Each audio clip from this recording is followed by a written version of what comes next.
So next है यहाँ पे लीनियर सम ऑफ टू सब स्पेसेस। ठीक है, तो लीनियर सम देखेंगे यहाँ पे क्या होता है। जैसे मान लीजिए कोई हमारा स्पेस है V, ठीक है, और W1 और W2 उसके क्या है, दो सब स्पेसेस हैं। ठीक है, अब यहाँ पे इंटरसेक्शन या यूनियन की बात नहीं हो रही है, यहाँ पे सीधा सीधा हम लोग दो सब स्पेसेस की ही बात कर रहे हैं। ठीक है, लेके उसको तो मान लिया कि V हमारा कोई स्पेस है, ठीक है, और उसके अंदर दो सब स्पेसेस हैं उसके, एक W1 है, एक W2 है। ठीक है, W1 के अंदर का एलिमेंट है अल्फा 1, W2 के अंदर का एलिमेंट है अल्फा 2, मान लेते हैं ऐसा। ना यहाँ यूनियन की बात हो रही है ना इंटरसेक्शन की, वो थ्योरम करा दिया है मैंने ऑलरेडी। ठीक है, यहाँ पे बात होगी सीधा सीधा लीनियर सम की। तो लीनियर सम क्या होता है देखते हैं डेफिनेशन में, अच्छे से समझना है। यहाँ पे क्या लिखा हुआ है, let VF be a vector space and suppose W1 and W2 are two subspaces of VF। The linear sum of subspaces W1 and W2 is denoted by W1 plus W2 and is defined as the set of sums alpha 1 plus alpha 2 such that alpha 1 belongs to W1 and alpha 2 belongs to W2। मतलब क्या होता है, linear सम दो सब spaces का क्या होगा, actually में एक सेट होगा। ये देखो इस तरह का W1 और W2 क्या है, सब स्पेसेस हैं, तो उनका ये जो चीज है ये क्या है, लीनियर सम है उनका। और ये क्या होगा, ये खुद एक अलग से सेट होगा। ठीक है, खुद एक अलग से सेट होगा और उस सेट में एलिमेंट्स कैसे पाए जाएंगे, इस तरह के अल्फा 1 प्लस अल्फा 2, मतलब सम्मेशन के फॉर्म में ही पाया जाएगा। क्या चीज, एलिमेंट किसका, इस लीनियर सम का। ठीक है, जहां पे यहां पे अल्फा 1 बिलोंग करेगा हमेशा W1 में और अल्फा 2 बिलोंग करेगा W2 में। मतलब ये जो पहला वाला एलिमेंट है, ये हमेशा पहला वाला एलिमेंट है, ये हमेशा W1 में ही बिलोंग करेगा। ठीक है, और जो दूसरा वाला एलिमेंट है वो हमेशा W2 में ही बिलोंग करेगा। अगर ऐसा सेट बन पा रहा है, इस तरह का लीनियर सम टाइप का सेट बन पा रहा है किसी वेक्टर स्पेस के अंदर, तो हम लोग बोलेंगे कि ये है लीनियर सम टू सब स्पेसेस का। सिंबॉलिक फॉर्म में जो मैंने लिखा है यहाँ लिखा हुआ है। ठीक है, देख सकते हैं। नेक्स्ट क्या है, इसके रिमार्क पर आ जाते हैं। रिमार्क हमको याद रखना है बिल्कुल, ठीक है, बहुत अच्छे तरीके से। तो क्या लिखा हुआ है यहाँ पे, since 0 belongs to W2, 0 belongs to कहाँ, W2, करेगा कि नहीं बिलोंग, ये देखो। देखो मैंने कई बार बताया है, 0 क्या होता है, 0 वेक्टर होता है जो कि कहाँ बिलोंग करता है, V में। 0 किसका 0 वेक्टर होता है, V का ही होता है। और W1 क्या है यहाँ पे, W1 या W2 दोनों क्या है, सब स्पेस है, वेक्टर सब स्पेस है। वेक्टर सब स्पेस मीन्स क्या, कि वो खुद भी एक वेक्टर स्पेस के सारे प्रॉपर्टी रखता है, तो 0 वेक्टर भी रखेगा, कौन, W2। तो क्या ये नहीं रखेगा, ये भी रखेगा, बट एट अ टाइम हमको एक ही चीज लेना है। तो 0 बिलोंग्स टू W2, ठीक है, एक बार को W2 में ले रहे हैं। And so if there is any element alpha belongs to W1, मतलब अगर कोई एलिमेंट अल्फा जो है वो W1 में बिलोंग कर रहा है, तो क्या होगा, बाय अबाउट डेफिनेशन ये होगा कि अल्फा प्लस 0, ये अल्फा है, ठीक है, alpha plus 0 is equals to alpha which belongs to where, W1 plus W2 होगा ना, क्योंकि ये कहाँ का एलिमेंट है, कहाँ लिए हुए हैं, W1 में, और ये कहाँ लिए हुए हैं, W2 में। ठीक है, तो अल्फा प्लस 0 ये बिलोंग कर जाएगा W1 प्लस W2 में। ठीक है, यहां तक, यानी कि अब यहां तक हो गया। ठीक है, पहले अल्फा कहाँ बिलोंग कर रहा था, W1 में, अब अल्फा कहाँ बिलोंग कर रहा है, W1 प्लस W2 में। ठीक है, तो कौन किसका सब स्पेस होगा, एक प्रॉपर्टी याद रखो, यहाँ पे जानते ही होंगे क्या चीज, कि अगर कोई एलिमेंट है X, वो पहले A में बिलोंग कर रहा है, ठीक है, कोई एलिमेंट है x, वो पहले कहाँ बिलोंग कर रहा है, a में बिलोंग कर रहा है। फिर बाद में हमको आगे पता चलता है कि यही एलिमेंट जो है वो एक और सेट में बिलोंग कर रहा है b में। तो कौन किसका सबसेट हो जाता है, ये पहले वाला दूसरे वाले का सबसेट हो जाता है। ठीक है, तो a सबसेट होगा b का। बिल्कुल उसी तरह से W1, पहले अल्फा कहाँ बिलोंग कर रहा था, W1 में, लेकिन बाद में समझ में आया कि अल्फा तो W1 प्लस W2 में भी बिलोंग कर रहा है। तो कौन किसका सबसेट हुआ, यहाँ पे ये जो W1 है ये सबसेट हो जाएगा W1 प्लस W2 का। ठीक है, सिमिलरली सेम चीज ला सकते हैं। कैसे लाएंगे सेम चीज, बस ये जीरो वेक्टर को W1 में ले लेंगे, इसको W2 में ले लेंगे, आ जाएगा। ठीक है, ये थ्योरम हम देखेंगे, लेकिन थ्योरम देखने से पहले कुछ और बताना है। ठीक है, वो ये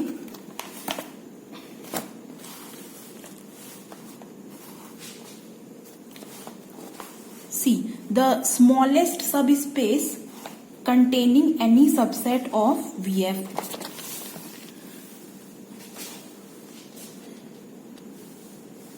Smallest subspace containing any subspace of VF, मतलब यहां पे क्या बोला जा रहा है, स्मॉलेस्ट सबस्पेस मतलब क्या, सबसे छोटा subspace, containing any subset of VF। क्या हर सबसेट सबस्पेस होता है, नहीं होता है। जब तक उसमें सबस्पेस की प्रॉपर्टी फुलफिल ना हो जाए वो सबस्पेस नहीं हो सकता, वो सबसेट ही रहता है। क्या कोई हर सबस्पेस सबसेट होता है, हाँ होता है, क्योंकि प्राइमरीली वो क्या रहेगा, सबसेट ही रहेगा। फॉर एग्जाम्पल मैं W लेती हूं ना, तो ये प्राइमरीली सबसेट ही तो है। क्यों, क्योंकि इसी का तो पार्ट है, उसके बाद प्रॉपर्टीज लग के वो सबस्पेस बनता है ना, यही तो होता है। ठीक है, सो ये चीज क्लियर रखना। नेक्स्ट क्या लिखा हुआ है, यहां पे बोल रहे हैं हम लोग smallest subspace containing any subset of V, मतलब सबसे छोटा सबस्पेस जो कि किसी सबसेट को रखता है। किसके सबसेट को, इस V के सबसेट को। देखते हैं, देखना क्या लिखा हुआ है। Let S be any subset of VS. VS means vector space. Let S be any subset of vector space VF. Let T be the subspace of VF. यहां पे ध्यान देना, S हमारा सबसेट है, T हमारा कोई सब स्पेस है। ध्यान रखना, S हमारा कोई सबसेट है, T हमारा कोई सब स्पेस है।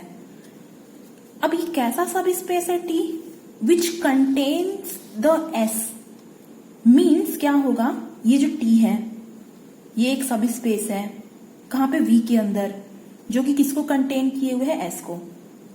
आगे, and itself is contained in every सब स्पेस ऑफ V, मतलब समझ में आ रहा है, मतलब ये कि T जो है वो सब स्पेस है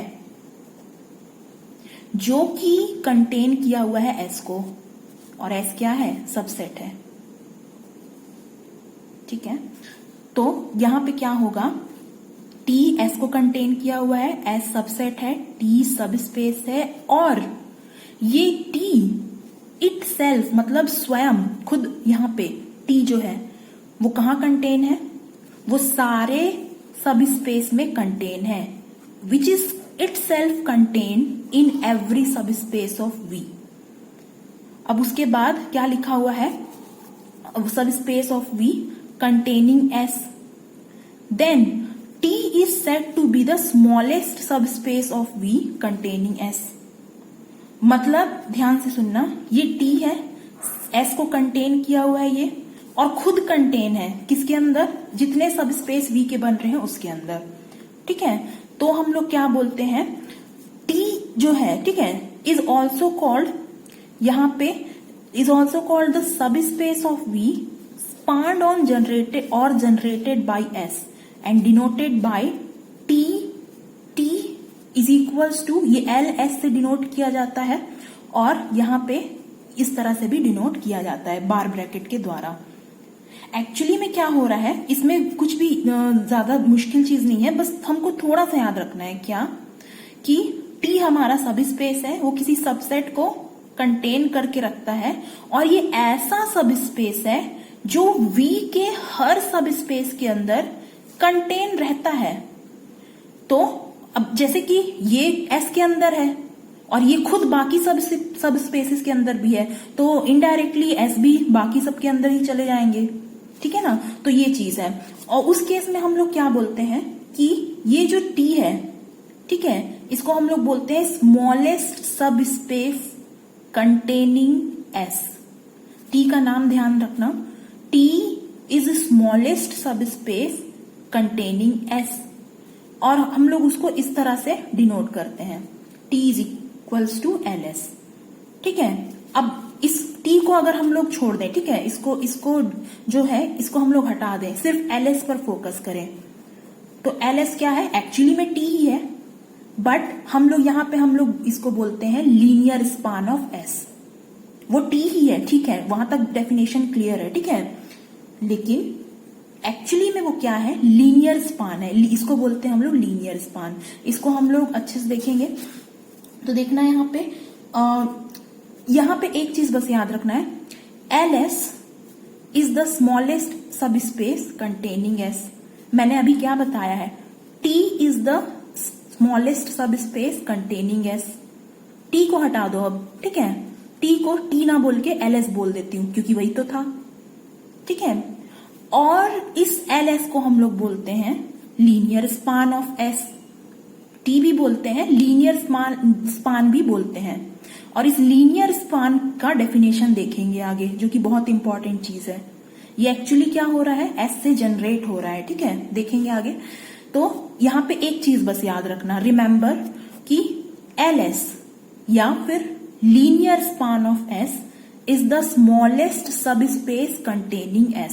ये एक लाइन बस याद रखनी है, LS यानी कि linear span of S is the smallest सब स्पेस कंटेनिंग S, ठीक।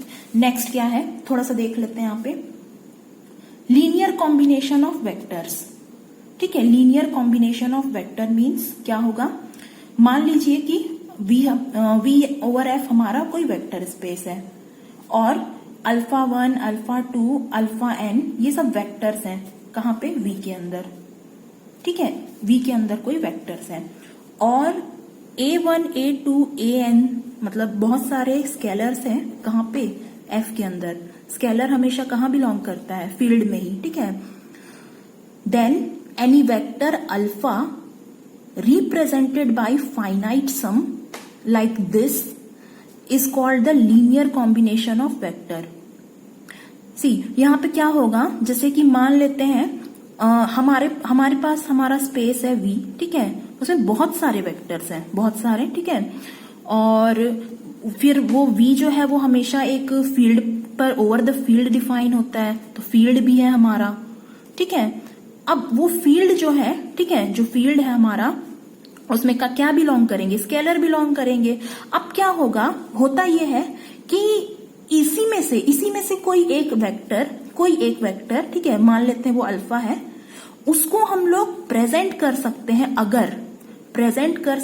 अगर किसके फॉर्म में, लीनियर कॉम्बिनेशन के फॉर्म में, इस तरह से। ये देखिए यहाँ पे क्या है, इसको हम लोग बोलेंगे फाइनाइट सम, मतलब ये A1 alpha 1, A2 alpha 2 plus फिर उसके बाद यहाँ पे AN अल्फा n, इसको हम लोग ऐसे भी लिख सकते हैं समेशन के फॉर्म में, ठीक है। तो ये एक्चुअली क्या है, यही क्या है हमारा लीनियर कॉम्बिनेशन, ठीक है। इस तरह से लीनियर सम के रूप में प्रेजेंट करना ही लीनियर कॉम्बिनेशन कहलाता है, ठीक है, इसमें कुछ भी मुश्किल नहीं है।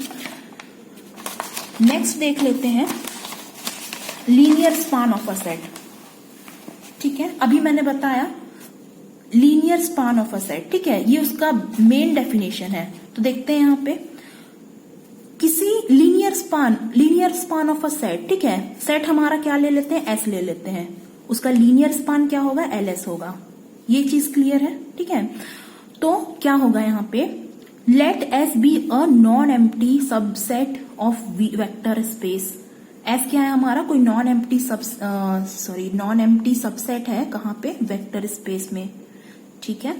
The set of all linear combination of finite sets of element of S is called linear span of S। ध्यान रहे।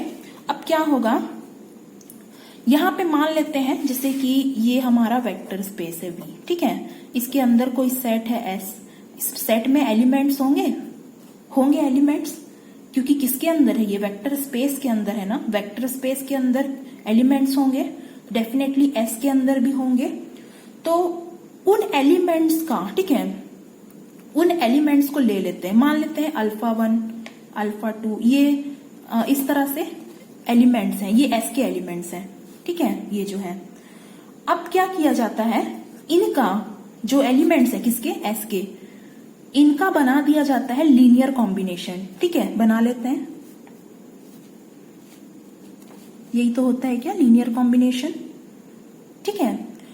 ऐसे जितने भी लीनियर कॉम्बिनेशन बन सकते हैं, जितने भी, ठीक है, कितने बन सकते हैं आइडिया नहीं है, लेकिन जितने भी बन सकते हैं उन सभी का सेट कहलाता है लीनियर स्पान ऑफ S, ठीक है। ये चीज आई थिंक क्लियर है। एलिमेंट्स लेंगे, कहां लेंगे, S के अंदर, ठीक है। S क्या है, इसका सबसेट है। तो अगर S के एलिमेंट्स को ऐसे लीनियर कॉम्बिनेशन के फॉर्म में प्रेजेंट किया जा सकता है, और ऐसे और भी लीनियर कॉम्बिनेशन बन सकते हैं, और भी लीनियर कॉम्बिनेशन बनने के बाद ये उनका सेट बन जाएगा। फॉर एग्जाम्पल मैं यहां चेंज कर देती हूं ना, देखो ये ऐसा कांस्टेंट चेंज कर दिया मैंने, मतलब स्केलर चेंज कर दिया, तो क्या ये दोनों सेम है, सेम नहीं है, अलग अलग है, ठीक है। फिर मैंने मान लो ये चेंज कर दिया, तो वही मैं बोल रही हूं कि कितने बन सकते हैं ऐसे एलिमेंट्स उसका पता नहीं है, लेकिन जितने भी बनेंगे ऐसे लीनियर कॉम्बिनेशन, जितने भी बनेंगे उन्हीं को हम बोलेंगे क्या, LS। LS means linear span of S, ठीक है। आई थिंक क्लियर होगा। देखना एक बार और पढ़ लेते हैं। क्या, the set of all linear combination, बताया ना मैंने, the set of all linear combination of finite sets of element. Finite set of element means ये देखो, ये α1 α2 α3 कहां तक लिया था हमने, αn तक लिया था, इनफाइनाइट तक तो नहीं जा रहा है वो, तो वही लिखा हुआ है, the set of all linear combination of finite set of elements of S is called linear span of S and it is denoted by LS, ठीक है। LS के द्वारा वो डिनोट किया जाता है। आगे एक चीज, एक लाइन और, the set S is called set of generators of LS, ठीक है। S जो है, ठीक है, इसको हम लोग बोला जाता है is called set of generators of NS। एक चीज देखना, ये LS जो है ये किससे जनरेट हो रहा है, किससे बन रहा है, S से ही तो बन रहा है ना, S के एलिमेंट से ही तो बन रहा है ना, ठीक है। तो LS जो है, जो लीनियर स्पान ऑफ S है, वो किससे बन रहा है, किससे जनरेट हो रहा है, S से जनरेट हो रहा है। तो वही बोला जा रहा है कि S जो है, the set S is called set of generators of LS, ठीक है। ये चीज, आई थिंक ये चीज क्लियर है, ठीक है। अब एक इंपॉर्टेंट थ्योरम देखना है हमको, वो देखेंगे।